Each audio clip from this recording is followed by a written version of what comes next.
Bien.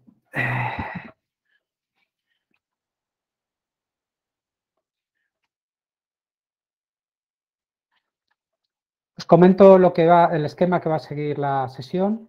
En primer lugar, estará con nosotros Luis Rodríguez, director de tecnología del Lapsland, para explicarnos qué es un laboratorio remoto. Algunos de vosotros ya lo sabéis, habéis tenido oportunidad de manejar algunos, pero en cualquier caso creo que está bien que lo repasemos y que tengamos claro qué es y qué no es un laboratorio remoto. Luis posteriormente presentará a Javier García Zubía, nuestro ponente de hoy, quien nos va a hablar acerca de cómo realizar experimentos remotos en las aulas de física y química. Él es catedrático de Deusto, con un bagaje tanto en experimentación remota como en docencia muy amplio. Después de escucharle con atención, pues como comentamos en los emails que habéis recibido, os damos la opción de poder acceder a una prueba gratuita de los laboratorios de Lapsland. Entonces, os explicaremos cómo funcionan nuestros laboratorios, cómo creamos un espacio para cada centro educativo y, bueno, para que veáis lo sencillo que es y si tenéis alguna duda, pues que nos la podáis preguntar. Y, evidentemente, cualquier duda acerca de todo lo comentado en la sesión, cualquier pregunta o comentario que podáis hacer, pues después tenemos otros 15 minutos para poder hacerlo. Así que, sin más, si estamos de acuerdo todos, aunque siga llegando gente, creo que lo mejor va a ser empezar. Así que, en primer lugar, vuelvo a reiteraros gracias a todos por acompañarnos esta tarde y voy a ceder la palabra a Luis. Luis, dejo de compartir pantalla y... Perfecto. Bueno, en primer lugar, muchas gracias a todos por venir. Os voy a explicar muy brevemente qué es lo que es Lapsland y qué es lo que es un laboratorio remoto para los que podáis no conocerlo y luego enseguida voy a dar paso a Javier García Zubía, que es de verdad el que va a contaros, digamos, la charla interesante. Voy a compartir pantalla, entonces, si no os importa, confirmadme en un momento alguien que veis en efecto mi pantalla. Sí. Confirmado. Perfecto. Vale, bueno, en Lapsland, que surgimos originalmente pues como una spin-off de Deusto, lo que básicamente creemos es que para una educación tanto científica como técnica de calidad es necesario que los estudiantes puedan experimentar y puedan realizar prácticas de laboratorio real. Es decir, que no es suficiente con que sepan simplemente la teoría, que también es por supuesto importante, sino que aparte tienen que realizar cierta experimentación y ciertas prácticas. Este tipo de prácticas se realizan en los colegios, pues con laboratorios de ciencia, con laboratorios de física, de química, pues como los que se ven en estas imágenes, pero hay una infinidad de tipos distintos. El problema suele ser, sin embargo, que tanto para los colegios como para los profesores, como sabréis, pues realizar prácticas no siempre es sencillo. Por una parte, para el colegio suele tener bastantes costes, tanto para comprar los equipamientos, garantizar que sean lo suficientemente modernos, que estén bien mantenidos, que haya suficientes para todos los estudiantes. Y luego, aparte, pues tiene otros costes, como pues los de mantenimiento, el esfuerzo que es necesario para supervisar a los estudiantes mientras los utilizan, el esfuerzo que es necesario por parte de los profesores para preparar bien las prácticas, llevar a todos sus estudiantes a un aula que muchas veces es diferente porque es la que cuenta con el equipamiento, etc. Entonces, lo que hacemos nosotros es intentar facilitar todo este proceso, principalmente proporcionando laboratorios reales, solo que a través de Internet. Un laboratorio real es básicamente un equipamiento real, digamos, un equipamiento que existe en la realidad, parecido al que ya puedan utilizar pues, en laboratorios de física o de química en un colegio, solo que, en este caso, accesible a distancia. De hecho, pues aquí podéis ver a unos estudiantes en un colegio utilizándolo desde el propio colegio, solo que de forma más sencilla, pues desde su ordenador.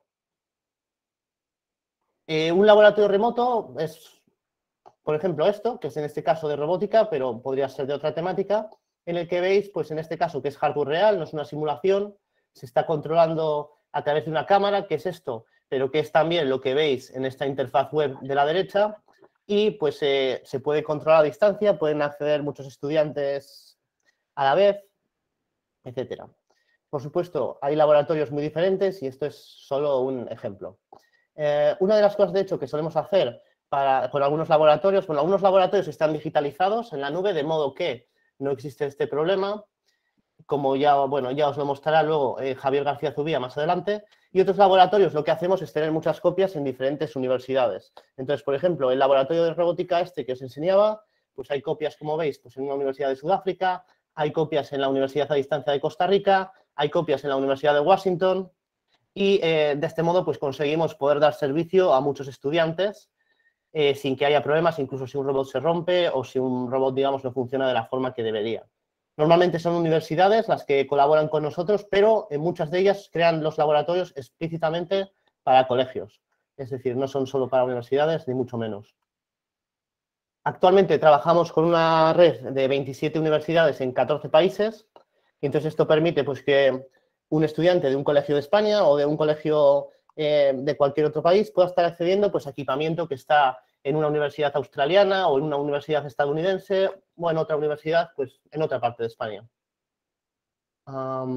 Y bueno, tenemos diferentes temáticas de laboratorios, pero os voy a dejar ya con Javier García Zubía, que os va a comentar su experiencia. Lleva utilizando, bueno, es el director de experimentación del equipo de experimentación remota en la Universidad de Deusto, tiene muchísima experiencia tanto con laboratorios como con docencia en general y os va a explicar un poco cómo se pueden utilizar estos laboratorios en clase, centrándonos, por supuesto, pues en este caso, en los de física y química. Bueno, muchas gracias y os dejo con él. Muchas gracias, Luis, y muchas gracias, José Luis, y sobre todo muchas gracias a todos los que estáis ahí echando una ojeada a esto. Bueno, cuando uno enseña algo, siempre tiene que intentar acercarse a lo que el otro quiere ver, ¿no?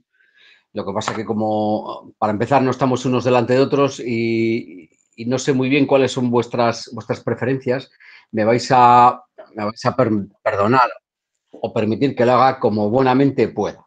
Os lo voy a enseñar. A mí me encantan varios de ellos, otros no los conozco mucho, así es que os pediré un poco de ayuda, sobre todo a los químicos. ¿Cuántos químicos hay? Tiene que haber por lo menos 15 o 20, si no, esta reunión va a ser un fracaso. Levantad la mano los químicos. Bien, 1, 2, 3, bien, vale, vamos bien, vamos bien. Si hay químicos, vamos bien. Si no hay químicos, vamos mal. Hay unas personas que han preguntado, bueno, me imagino que será para lo de la química, luego atenderemos las cuestiones. Vale. Yo de química sé poco, pero a cambio me suele gustar oír. Ayer estuve con un químico, un argentino, también estuvo Luis, que dan clase en la universidad en el primer curso a 20.000 personas de una tacada. No sé cómo lo hacen, pero me parece algo mágico.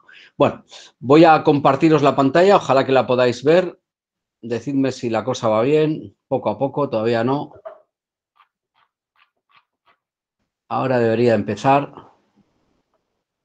Vale. ¿Estáis viéndola? Sí.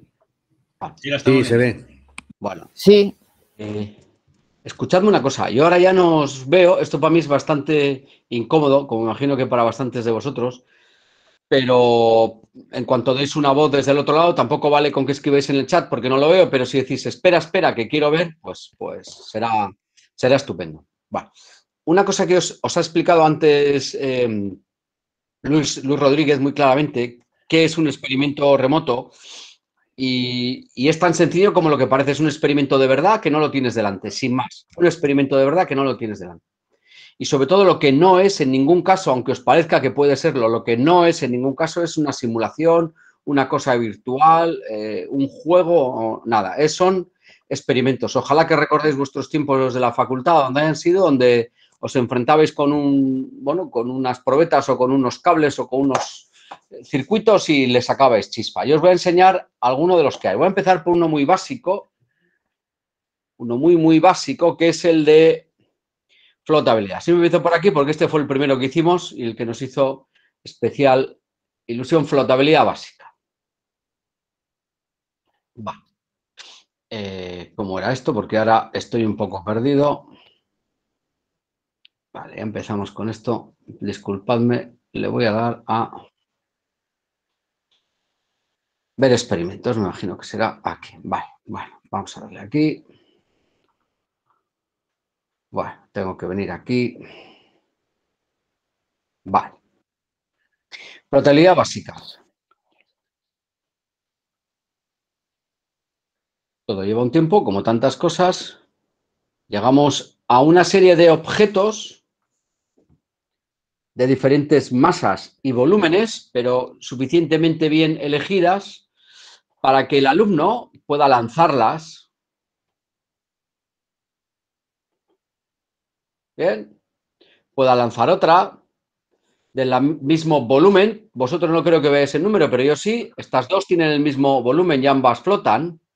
Pero, por ejemplo, esta que también tiene el mismo volumen que las anteriores, está llena de canicas, esta se hunde. Entiendo que la mayoría de vosotros, muchos seréis de bachiller, pero otros seréis de la ESO. La flotabilidad me dicen que incluso se explica en primaria, se repite en la ESO. Bueno, es tan sencillo como lo que vemos. Hay objetos que flotan y otros que no flotan. Este experimento en manos de un profesor mínimamente sensato, seguramente lo que va a conseguir es que el alumno descubra por sí mismo, con ayuda del profesor, cuáles son los elementos que hacen que un objeto flote o que se hunda. Y por lo tanto llegará con cierta habilidad al concepto de densidad. Sigue habiendo más objetos, por ejemplo, este de aquí, estas canicas de la derecha tienen la misma masa que las canicas de la izquierda que se han hundido, pero, sin embargo, al lanzar esta masa no se hunde porque el volumen es mayor, etcétera, etcétera, etcétera. Vale. Me imagino que alguno estará pidiendo ahora, esto lo tengo demasiado pequeño, perdonad, alguno estará pidiendo ahora, dice, joder, ¿por qué no? ¿Y no podemos hacer el tema del empuje? Pues sí. Luis enriqueció esta interfaz que estáis viendo aquí delante, que está cargándose ahora, de manera que podemos lanzar mismos objetos en distintos líquidos. No solamente eso, sino que además si yo lanzo este objeto, aquí me dice, bueno, ya sé que me vais a gritar, no me gritéis mucho. Aquí dice que la masa es 0. Bueno, esto fue una discusión. No quiero discutir sobre este tema. Aquí debería poner peso igual a 0 newtons. Pero lo que quisimos era estar cerca de este concepto. Fijaos que aquí el nivel ha cambiado, es 207. Si lo vuelvo a subir, pues volverá a ser su nivel original, bailando un poco al principio, porque esto nos estabiliza hasta los 180. Esto también en manos de un profesor de física o de química, porque en realidad yo no sé muy bien quién explica esto, pues le va a poder ayudar a expresar tanto la densidad relativa como objetos. Este objeto que seguramente puede que flote aquí en el agua,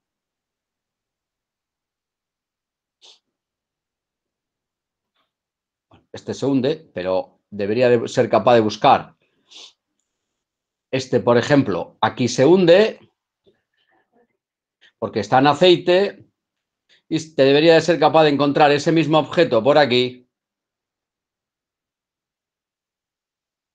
Bueno, debería ser capaz, ahora no me voy a poner a hacerlo, para que veáis que ese mismo objeto está aquí, ya decía yo, tenían que estar cerca uno de otro. Sin embargo, aquí, este objeto que aquí se hunde, aquí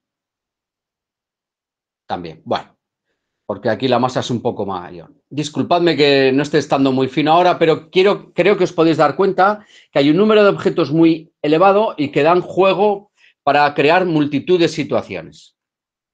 Bueno, no sé qué os parece ahora si puedo escuchar la voz de alguien y os hago un comentario sobre él. ¿Qué os ha parecido? Muy visual.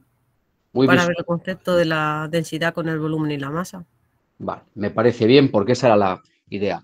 Lo que, si os habéis dado cuenta, el experimento es un experimento desnudo, se dice que es un experimento agnóstico.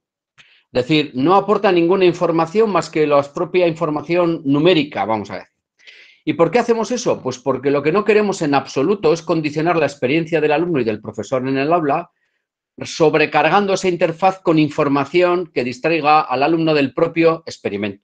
Lo que sí que tiene cada experimento es un material didáctico elaborado por algún profesor, a veces por nosotros mismos, para que sirva como guía, pero no como guía obligada, porque espero que tengáis todos la sensación ahora mismo de que cualquiera puede hacer lo que quiera con ese experimento, puede darle el sentido que él quiera. Voy a ir ahora a enseñaros otro, que lo tengo aquí aparte, aquí está. Este es el de el péndulo de Galileo. El péndulo de Galileo tiene esa cosa maravillosa de que los alumnos, en muchos casos, y no pocos profesores, como más de uno de vosotros sabe, cree que un péndulo, al ser lanzado con mayor ángulo, pues su velocidad es mayor, cosa que no es del todo incierta, bueno, más bien es cierta, sino que es que además él cree que el periodo es distinto, es decir, que tarda menos cuanto desde más ángulo se lance. Sin embargo, en manos otra vez de un buen profesor, tenemos un péndulo, ponemos un ángulo, 15 grados, por ejemplo, fijaos cómo sube el péndulo. El péndulo se va a soltar ahora y yo voy a empezar a contar idas y venidas, 10 veces lo voy a contar. Y voy a empezar 1, 2, 3, 4, 5, 6, 7, 8, 9, 10. Vale. Unos 13 segundos. Si yo ahora vuelvo aquí a los parámetros. ¿Qué era el cumpleaños o qué de alguien? No, pero por encima Isma, que era lo que pedía. Bien, si ponemos 30 grados, eso me ha encantado. Joder, qué bien cumpleaños ahora. Bueno, veis cómo ahora el ángulo es mayor de lanzamiento. Y voy a volver a intentar contar hasta 10 flancos, 10 ciclos otra vez. ¿Qué pasó? Y yo. Venga, hasta mañana. Allá va. 1, 2, 3, 4, 5, 6, 7, 8, 9 y 10. Así es que otra vez, ahí va, que no le he dado a parar, le he dado a time attack. Unos 13. Fijaos que además de esta experiencia, en este caso, el alumno aprende a medir. El profesor le indicará si va a contar tiempos, si va a contar ciclos, distintos alumnos contarán los mismos ángulos y obtendrán distintos resultados. Fijaos que además en esta interfaz no solamente está la webcam que nos muestra el experimento, sino que además tenemos una gráfica. Y si el profesor quisiera, fijaos aquí, podría descargarse el fichero Excel y por lo tanto se encontraría con una monstruosidad como esta, pero que en manos de un profesor hábil seguro que es información. Vale. No solamente puede lanzar a distintos grados y medir, sino que puede colocar una lata de Coca-Cola en el centro y seguramente si vuelve a lanzar aquí con 20, aquí este ya está lanzado, empieza ya ahí, 1, 2, 3, 4, 5, 6, 7, 8, 9 y 10. Otra vez vuelve a ser 13, es decir, ponerle Coca-Cola no ha cambiado. Eso es lo que se llama una misconception o lo que también se suele llamar una idea infantil. Es decir, el alumno piensa que las cosas son de una determinada manera, pero el profesor le va a mostrar gracias a un experimento que son de otra. Bueno, vamos a seguir con otro más. Voy a enseñaros en física, vamos a ver qué tenemos por aquí. Por ejemplo, uno que me gusta mucho enseñar es este, el de electrónica. Fijaos, en electrónica, en este experimento, aquí, esto a veces, este laboratorio cae dentro de la tecnología, pero otras veces, voy a quitar esto de aquí, cae dentro de física. Esto es una resistencia, como más de uno sabe, y esta resistencia que yo sé que es de un K porque lo pone abajo a la derecha, no sé si lo podéis ver yo en mi pantalla muy bien. Vengo hasta aquí. esto es un tester de verdad, por favor, ya sé que vais a pensar que es simulado, este equipo vale más de 40.000 euros. Si giro aquí y le doy, pues tengo que vale 1 kiloohmio, justamente 1 kiloohmio esta vez. Si pongo en paralelo otra de 1K, pues podemos hacer que el alumno compruebe que 1K con 1K da medio K. Y si a estos le añado una en serie de 10K, pues ocurrirá que tengo esto. 10 más o menos con 5. Coño, pero no da 10 con 5, claro, porque este es un experimento cierto. Y, bueno, estará cometiéndose errores, esta resistencia, bueno, lo que fuera, pero es totalmente cierto. No solamente puedo hacer esto, sino que también puedo alimentar el circuito y, por lo tanto, puedo venir aquí al fuente DC, seleccionar y yo qué sé, y decirle que le voy a poner, lo voy a alimentar con 6 voltios. Una vez que lo he alimentado con 6 voltios, vengo a la placa de prototipos y voy a medir la caída de tensión en el paralelo. Simplemente moveré los cables que enseñaréis vosotros al alumno cómo hacerlo. Le damos aquí y aquí vemos que ahí la caída de tensión es aproximadamente 300 miliamperios. De hecho, si ahora mido la caída de tensión en la otra, pues más vale que nos dé del orden de 5,7, cosa que podemos ver que da 5,7. También puedo abrir el circuito y utilizar el tester, cuidado, para medir corriente. Para eso, como muchos sabréis, hay que cambiar las puntas del circuito y venir al multímetro y ponerlo en modo de amperímetro. Y al darle, veremos que da del orden de 566 microamperios. ¿Bien? No solamente esto, sino que si yo quiero, puedo añadir, por ejemplo, yo qué sé, una de estas y también puedo añadirle un diodo. Y podemos hacer un circuito chulísimo, que es este. Rotamos este y ahora os voy a enseñar un generador de funciones. ¿Alguien utiliza cosas así? Porque si nadie las usa, no me voy a poner a hacer esto, claro. ¿Alguien usa generadores de funciones y algo de esto? ¿Nadie? ¿No? Porque no. ahora mismo, ya que he llegado hasta aquí, os lo voy a enseñar. Fijaos, vengo aquí. Si alguien está interesado en algo como esto, bueno, pues voy a ver la entrada y la salida. Para ello vengo al osciloscopio, le doy aquí y aquí se ve la entrada y la salida. Tengo que ajustar la base de tiempos de mi instrumento. Me he pasado, puedo verlo aquí, etcétera, etcétera, etcétera. ¿Bien? Vale.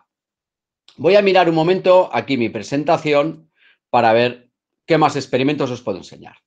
Os voy a enseñar ahora, después del péndulo y de electrónica, os voy a enseñar el de radioactividad. ¿Alguien usa el radioactividad? ¿Da clase a alguien? Se da en segundo de bachiller, si no recuerdo mal. Sí. ¿Cierto? Sí, se da en segundo, pero yo es mi primer año dándolo, así que lo que me cuentes lo absorbo. Bueno, vamos a ver si es verdad. Bueno, este no lo tengo aquí. Me vais a disculpar porque yo en esto soy bastante patán. Debería de ser capaz de llegar aquí. Bueno, dejadme un momento.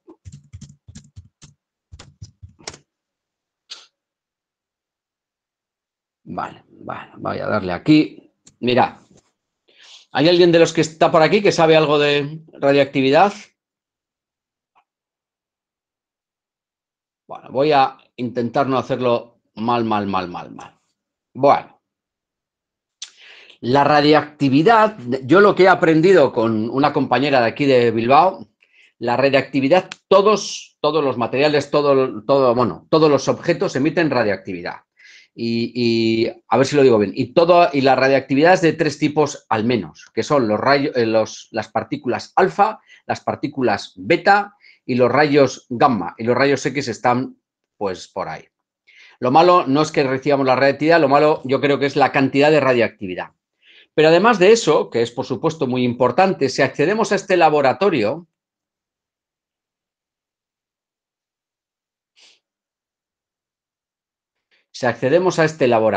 que está en Queensland, lo voy a agrandar un poco, pues lo que vamos a poder hacer es lo siguiente.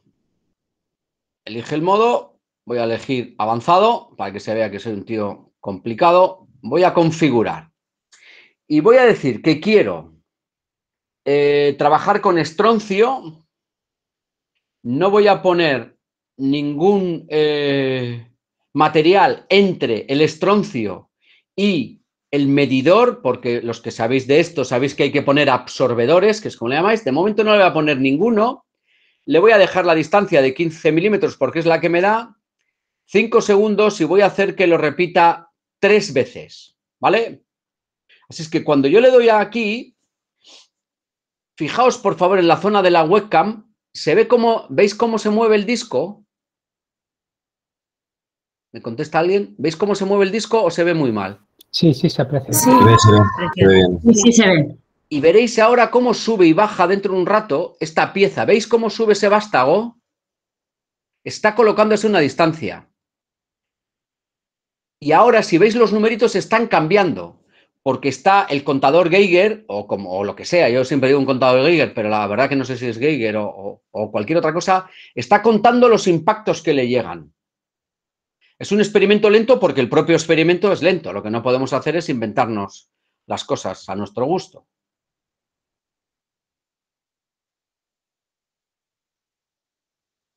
Bien. Dentro de poco nos va a mostrar los datos.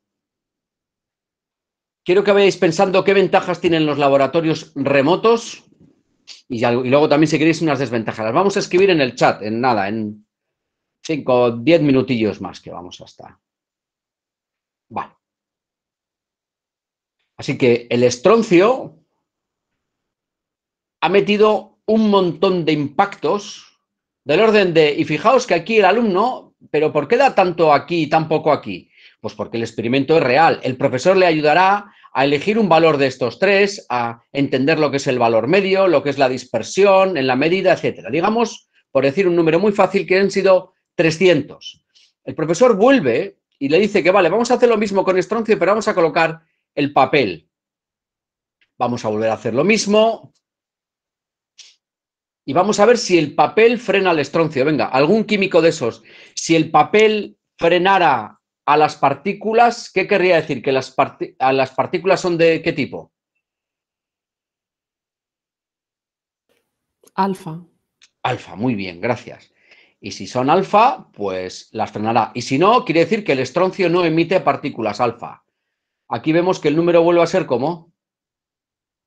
Pues elevado. Está claro que el estroncio parece ser que no emite partículas alfa. Os voy a decir una ventaja que quizá nos cueste darnos cuenta. En general, entiendo que los profesores, yo soy el primero que lo hago así, pero no siempre, gracias a los experimentos estos que estoy enseñando, da clase de teoría en el aula y les dice a los alumnos, bueno, cuando vayamos al laboratorio comprobaremos esta teoría o os voy a permitir que repitáis esta experiencia, ¿vale? Sin embargo, si os dais cuenta, si tú estás en un ordenador y tus alumnos están en un ordenador, a la vez que tú explicas la teoría, o incluso mejor aún, puedes hacer que el alumno indague para ir dando pistas de cómo es esa teoría. Es decir, podéis enriquecer la experiencia del alumno y podéis enriquecer también la experiencia del profesor cuando da clase. No sé si esto os suena bien o suena mal. Bueno, fijaos que nos ha salido más o menos en la misma cantidad, luego, por lo tanto, estroncio no emite alfa. El que me ha contestado antes, ¿qué es lo que emite el estroncio? ¿Se lo sabe? ¿O la persona que me ha contestado antes? No, la verdad es que no lo sé, pero sé que el papel para las alfa, pero el estroncio no sé qué emite. Pues no sabemos, pero ahora le he puesto un disco de aluminio, que si el aluminio le frena, ¿qué es lo que quiere decir? ¿Que el estroncio emite qué? Partículas beta. Partículas beta. Entonces, si no os importa, esperamos aquí un poquito.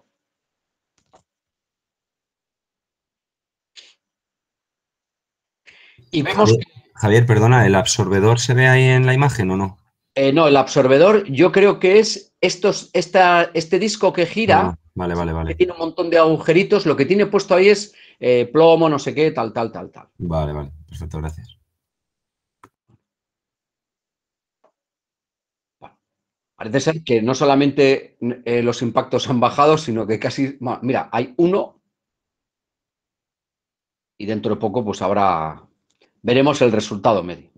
Bueno, ¿cómo suelo usar esto yo en clase? Porque yo lo he usado en algunos foros en los que hemos ido, que es que luego les proponía un reto a los chavales que no solían ser de mucha edad, que era que descubrieran cómo mataron a un espía, no sé si os acordáis, un tal Litvinenko, creo que se llamaba, lo envenenaron con té y le echaron polonio al té, y al beber ese té con polonio le mató. Bueno, ha habido un impacto, por lo tanto, lo que emite es beta. Y entonces la pregunta es, ¿qué tipo de partículas buscaron los espías para matar a Litvinenko? ¿Qué tipo o dicho de otra manera, el polonio, ¿qué es lo que emite? Gamma, que es lo más asesino que hay, beta, que es lo segundo más asesino, y alfa, que es lo menos asesino. Pero alfa se frena solo, beta se frena, bueno, ya hemos visto cómo se frena, y rayos gamma no se frena y llega a cualquier sitio. ¿Se anima alguien a decir qué era?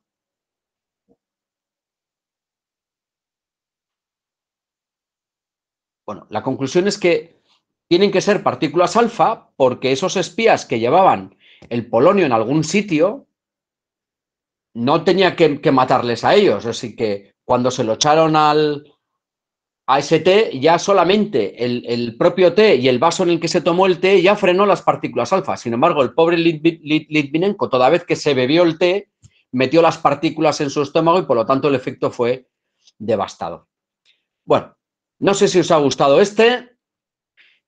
Os voy a preguntar por otro más. Decidme una cosa, ¿alguien ve algo de sistemas no lineales?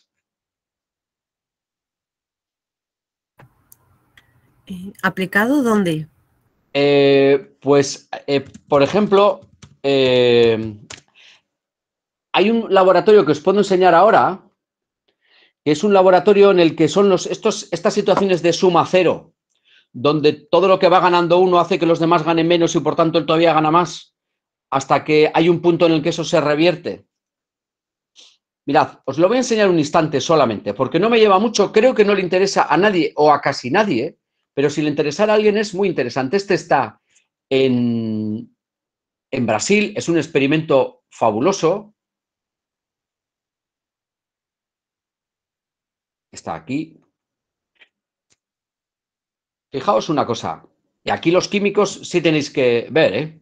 Los físicos también. No sé muy bien quién es el que tiene más que ver, porque sabéis, aquí tenemos unas bombillas. Fijaos una cosa, voy a cerrar el S2, aquí se enciende, voy a cerrar el S1, ahí va, no sé qué le he dado, 2 veces, por lo que se ve, y ahora le voy a dar al S4, y se van a encender, pero mirad cómo se enciende. ¿Veis que ha habido un comportamiento transitorio y uno que ha quedado más permanente al final? ¿Puedes repetirlo, por favor?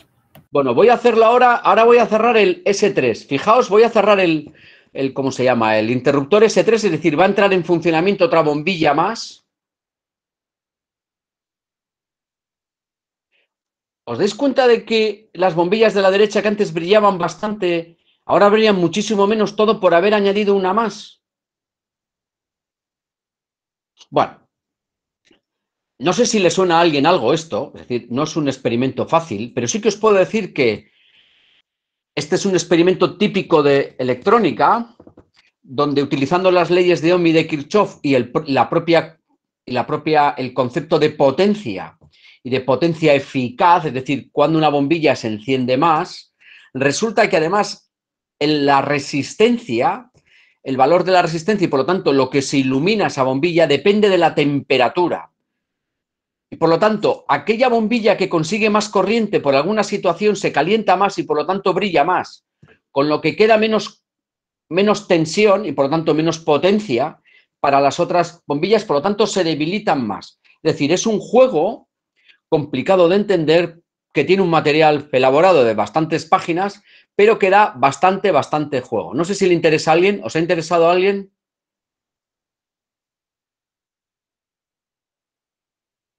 Bueno, Vamos a ir ahora por unos experimentos de química. Os voy a enseñar dos. Ya os he dicho que yo la química, nada de nada de nada. Os voy a enseñar, mira, están aquí. Voy a enseñaros la ley de Boyle. La ley de Boyle. Oye, por cierto, una pregunta. Todo el mundo escribe ley de Boyle, pero yo cuando estudié no se llama ley de Boyle-Mariot, o ya no es así, o esa es otra.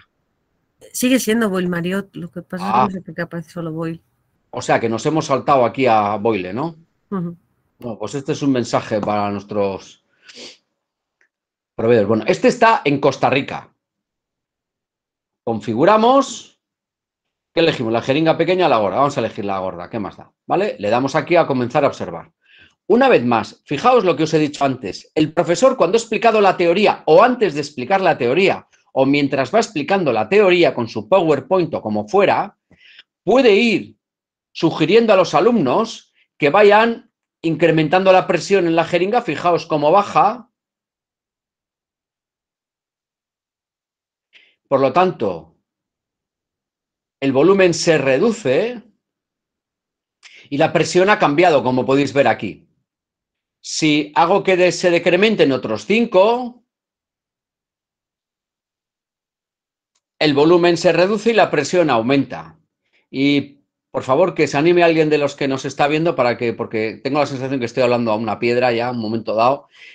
¿Cuál es la ley de Boyle que pueden descubrir los alumnos por sí mismos? Que la presión y el volumen son inversamente proporcionales. Y que por lo tanto al multiplicarlos el valor es constante, ¿no? ¿Vale? Sí. Fijaos que en este caso el alumno no tiene ni se puede bajar datos, ni tiene números, ni nada de nada. En el otro era puramente visual. ¿Bien? ¿Os ha gustado? Ya sé que es extremadamente sencillo, pero yo no veo por qué un experimento tiene que ser una cosa sofisticada, complicada y que ponga de los nervios tanto al profesor gritando que no toquen nada como al alumno que ya no sabe, lo único que hace es repetir pasos. Os voy a enseñar, por último, el experimento de el que estaba al lado. El ácido base. El ácido base. De este sí que no sé nada de nada de nada.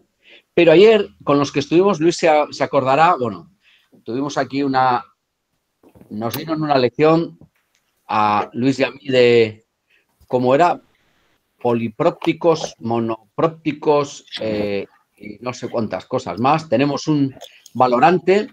En España, ¿cómo se dice? ¿Valorante o titulante? Valorante. Vale, y yo creo que en Sudamérica se usa más titulante. Entonces, tenemos una solución desconocida que no sé qué se puede hacer, pero sí sé lo que puedo hacer aquí, que es pongo esto, elijo ácido cítrico, empezamos a observar y... vale. Y aquí le puedo ir dando a que vayan cayendo más gotas. Al ir cayendo más gotas, en el momento en que empiezo se ve más de cerca, se ve cómo caen las gotas, se ve cómo aumenta el volumen y se ve cómo cambia el pH. Y si le vuelvo a dar dentro de un ratito, cuando acabe de echar las 50 gotas, que por lo visto 50 gotas, pues cada gota, nunca lo había visto, cada gota debe tener como 0,20, 0,30...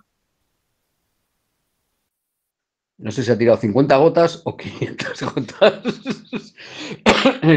Bueno, vale. El pH está bailando, el alumno tiene que acostumbrarse a estas nerviosidades de los equipos. Dice que está estabilizándose, muy bien. Y le voy a echar otras 50 gotas, ¿qué más da, no? Fijaos que ahora en vez de estar viendo los números, aquí estamos viendo cómo va cambiando el pH. Y ayer el señor Nacho, que era el compañero de Buenos Aires, decía que él era capaz de apreciar aquí el cambio del color. Y por favor, ayudadme, cuando cambiaba el color, ¿qué era lo que pasaba? Era cuando se daba, no sé qué punto aquí, ¿no? Se había alcanzado el equilibrio. El equilibrio. O el punto de, sí, el punto de equilibrio, el punto de equilibrio, sí. Bueno, y entonces se acordará Luis a hablar de que analíticamente se cogía la curva, entonces estos datos se bajan en un Excel y entonces el profesor se pone a manipular las cosas que puede hacer ahí. ¿Os suena bien eso? Sí. ¿Sí? Vale. Yo no sé si sois capaces de ver un color, ¿Queréis que echemos más gotas? Sí, un poquito más. Venga, hala, alegría, vamos a gastar. A ver. Bueno, si deja de echar las 50, os prometo que yo creo que está echando 500 gotas, pero no, si dicen que son 50, son 50. Vale.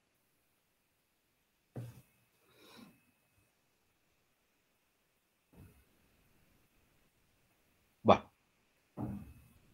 Sigue echando gotas. Sigue. Ahora lo está haciendo muy despacio, si os fijáis, porque debe ser que él mismo, la gente de Costa Rica, sabe en qué punto del asunto está. Entonces, por lo visto aquí, sigue subiendo. Y la verdad que, bueno, pues este experimento está poniendo mi paciencia a prueba. Javier, una pregunta mientras caen gotas que esperamos. ¿Cuántos alumnos a la vez pueden hacer el experimento? Es decir, ¿hay un tope? ¿Puede ser que si se conectan 8 grupos de trabajo a la vez sean demasiados? ¿O hay suficientes equipos para trabajar 8 a la vez, 10? Vale. Entiendo que la pregunta viene porque estás viendo que el equipo es real, que lo estamos controlando realmente, que yo solamente lo estoy controlando mientras vosotros miráis, y eso te causa una situación de decir, joder, cuando se metan todos, que hay un montón de estos a la vez. Claro. Pero te voy a hacer una pregunta solamente. Tú ves que esto es real, ¿no? Sí, aparentemente sí. Aparentemente sí. Vale, bien, vale. Se ve que has estudiado ciencias y que... Bueno, voy a darle otras 10 gotas mientras la compañera quería que le echáramos 10 más. Mirad, antes os he hablado Luis, de que hay unos experimentos, que hay un montón de ellos que están pregrabados. De manera que yo mismo, no sé si esto está ocurriendo en realidad o es uno de los experimentos que alguien ya ha hecho antes, esta misma secuencia. ¿Bien? ¿Eso qué quiere decir? Que cuando el alumno entre y entre en los 80 o los 20 que tengas a la vez, o en grupos de 2, los 10 o los 12 grupos, y se conecten, cuando se acaben los equipos reales, el alumno va a acceder a una secuencia pregrabada que es un experimento real, a tal punto que yo mismo no sé si esto que estamos viendo ahora juntos es real o, bueno, es real, no, real es en tiempo real o es en tiempo diferido. O en diferido, ¿no? Yo sí que me gustaría, a todos nos gusta como ver el truco, por decirlo así, ¿no? Pues eso, o sea, esto tiene truco, bueno, tiene truco, pero la experiencia científica experimental, ¿tú crees que se devalúa porque sea así o no? Con la persona que estoy hablando, que no sé. Sí, no lo sé. Si les decimos que todo es real, lo mismo, no sé, lo mismo se lo toman un poco más en serio o les llama un poco más la atención. Si está grabado, no sé, no lo sé. No sé cómo lo pueden percibir. Que eso no significa que no sea real, es lo que has dicho, ¿no? Está grabado y ha ocurrido, ¿no? Exactamente. O sea, yo lo que creo es que si uno no es capaz de distinguir si esto está pasando en tiempo real o en tiempo diferido, es que la experiencia es absolutamente la misma. No sé si estáis de acuerdo con eso que digo o no, pero desde mi punto de vista sí. Oye, ¿algún químico veis que está cambiando de color? Porque yo... Ah, es que había un tío ahí, o hay. No, había o hay. Todavía no. Todavía no. Ya veo que hay un ojo ahí. Bueno, yo, si no os importa a los químicos, va a ser la última vez que eche gotas, porque igual hay alguno que no es químico. Debería llegar a pH 7, por lo menos, ¿no? Para que cambiara. Pues es que no lo sé. Dependerá del indicador que tenga puesto en ese momento. Eso es. Si es un naranja de metilo, debería de haber cambiado ya. Si es un fenolftaleína, hasta los 8 no va a pegar el viraje. Creo que es en el efecto fenolftaleína y le queda un poquito. Si os fijáis mucho, creo que está, al caer la gota justo, si os fijáis mucho, cambia durante medio segundo a morado porque está acercándose poco a poco, pero todavía le queda un rato. Bueno, esto no penséis que lo sabe Luis. Sí, es fenolftaleína, porque cuando cae la gota, coge un pelín de color rosado. Sí, sabemos ahí. Sí, se ve la gota. Está viendo ya. Bueno, me está gustando esto porque entonces el experimento, en vez de ser el obtener estos datos, el experimento es descubrir si que no me acuerdo qué es lo que habéis dicho, si lo que tiene dentro es, ¿cómo era? El indicador, Si es fenotaleína o no me acuerdo qué era el otro, o naranja de metilo. Bueno, pues eso, o sea que creo que este experimento está en buenas manos, en vuestras manos, aquí van pasando cosas y estoy seguro que vosotros sois capaces de darle un sentido.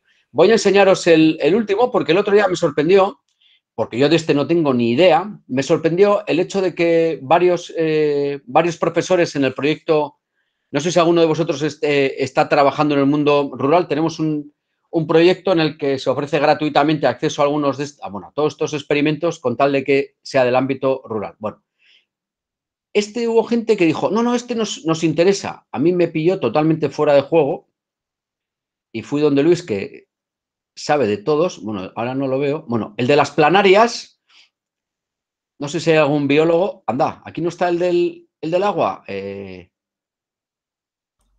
A la derecha. Ah, vale. Perdonadme.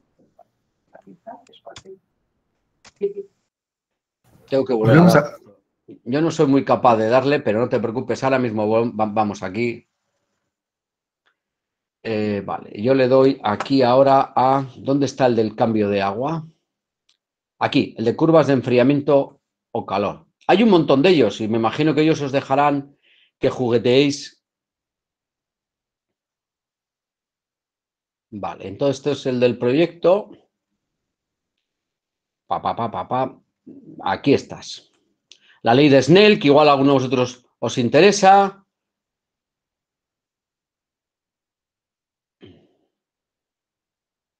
Configuramos, vamos a calentar, calor alto, comenzar a observar.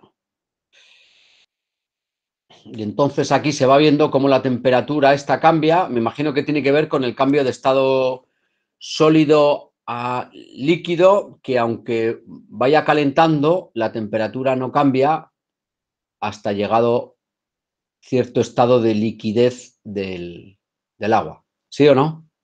¿Alguien que nos ayude por ahí? Sí, lo has dicho bien, sí. Sube y baja, es decir, se queda ahí y aunque aportemos calor, la temperatura no cambia de una forma clara.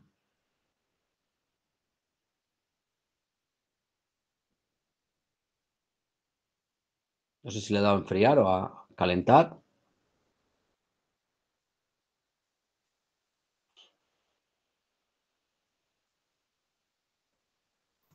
Sí, ahí se estabiliza la temperatura. Puede ver ahí cómo... Ahí ya hemos visto cómo esto da la vuelta. Como la punta del sensor de temperatura está en el hielo, pues se ve cómo ocurre esto.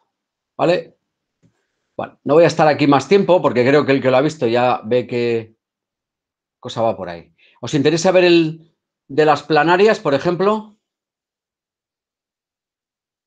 ¿Hay algún biólogo? Sí, yo soy Sí, biólogo. interesa. Venga, vale. El último, ¿eh? Ya no trabajo más. Mirad, entonces, cogemos las planarias. A ver, los biólogos. Resulta que las planarias tienen un sistema nervioso central similar al de las personas, ¿cierto? Bien. Y por lo tanto, si dejamos vivir al bichito este, a la planaria, tranquilamente en el agua de su estanque, esto está hecho en Houston, ¿no, Pablo? Creo que era en Houston este. Sí. La planaria se mueve perezosamente como es propio de su carácter e idiosincrasia. Está muy tranquila, incluso parece ser que va a echar la siesta. Bueno, aquí tenemos un contador para que el alumno, de alguna forma que descubráis vosotros, cuente cuánto se mueve. Para nosotros, por ejemplo, es cada vez que corta una raya. Entonces yo diría aquí, un punto. ¿Ven? Bueno, si me salgo del agua y le digo al alumno, mira lo que pasa si metemos a esta pobre planaria tan hermana de los seres humanos, como os he explicado antes, y le echamos en cafeína, por ejemplo, vemos, bueno, esta planaria es otra, no importa eso tanto, vemos que se mueve. ¿Se mueve cuánto? ¿Más que la otra? Se mueve bastante más. Sí, sí. ¿Bien? E incluso, aunque pensemos que solamente la cafeína es mala, a la planaria, y similarmente a nosotros, si la ponemos en azúcar, pues Vemos que también el azúcar, también tomarse una Fanta o algo así, también hace que tu sistema nervioso central se excite por encima de lo normal. Bueno, y como habéis visto, pues hay más laboratorios. Creo que el otro día explicaron los de tecnología, yo qué sé, difusión, no sé muy bien qué es. Ah, sí, este es con electricidad, a ver cómo se difunde un sólido en un líquido en función de la agitación. Tenemos las leyes de Gay-Lussac, que me vais a perdonar que no entré. Vamos a dejar a Gay y a Lussac a lo suyo. Tenemos la ley de Snell, que sé que hay bastante gente a la que le interesa. Tenemos el del muelle, que no he hecho. Tenemos el de óptica, etcétera, etcétera, etcétera. Es que si no os viene mal, voy a dejar de compartir. Bueno, veo que aquí, punto de equivalencia, habéis dejado mensajes. Oye, ¿cuál es la ventaja fundamental que tiene un laboratorio remoto? Y vamos a hablar durante 2 minutos aquí. ¿Cuál es la ventaja fundamental? Vamos a escribir en el chat y así vamos viendo. A ver quién acierta una.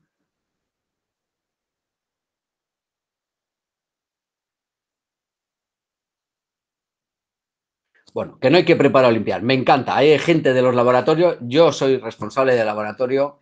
No hay que recoger nada, no hay que guardar nada, no hay que cuidar nada, no hay que gritar a nadie. Encima los alumnos rompen algo y no te dicen que lo han roto.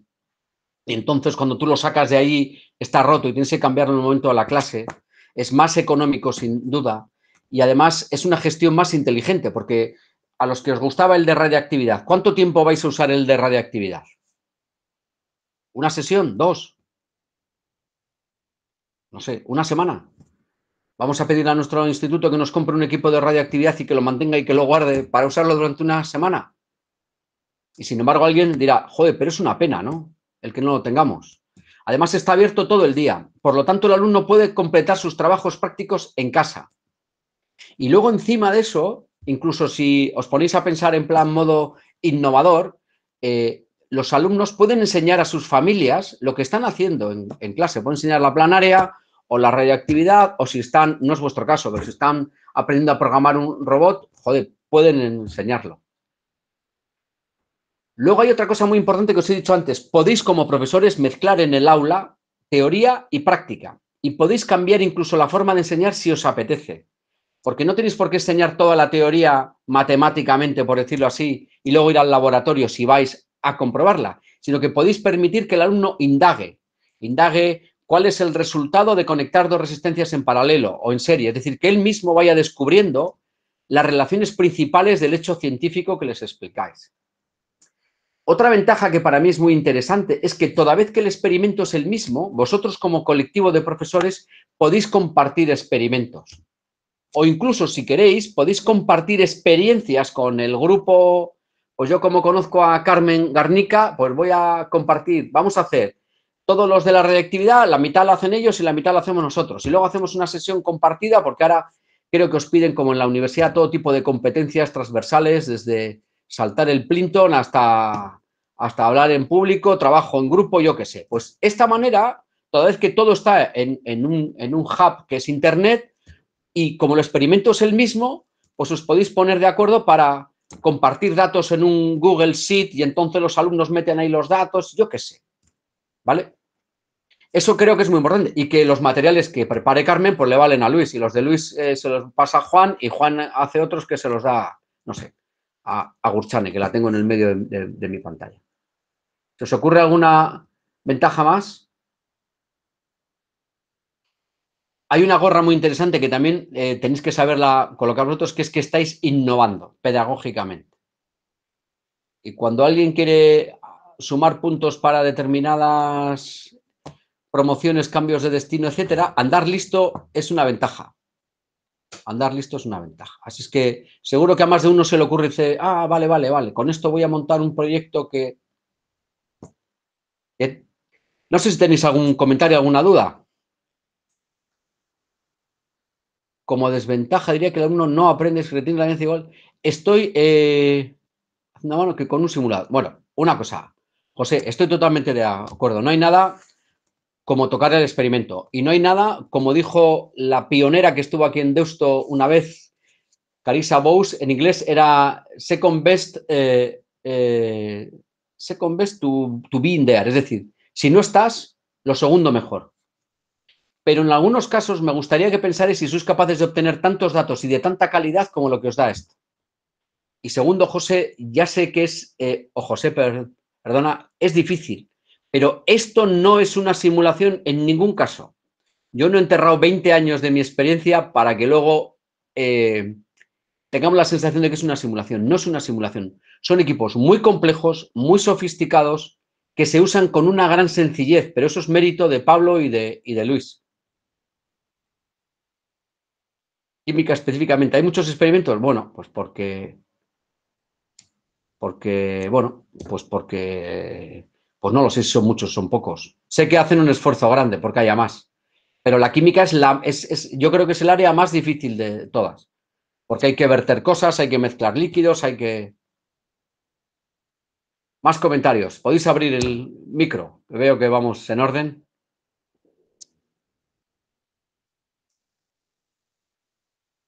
Bueno, José Luis, ¿cómo vamos? Es momento de... Además, en bachiller que hay menos tiempo para dar la materia y son más complejos, etcétera. Bueno, pues sí, creo que es una ventaja porque te permite compactar el tiempo y no reducir. Hombre, y yo, además, yo uso un montón de experimentos remotos en el aula, un montón. Pero, joder, yo no dejo de ir al laboratorio siempre que puedo. Ahora, con un tema no me apetece ir al laboratorio, tal, bueno, pues venga, vamos al experimento remoto. O que quiero que ellos hagan un trabajo muy, muy, muy persistente, pues venga, al laboratorio remoto. José Luis, creo que estamos en el tiempo o me he pasado ya, igual, no lo sé.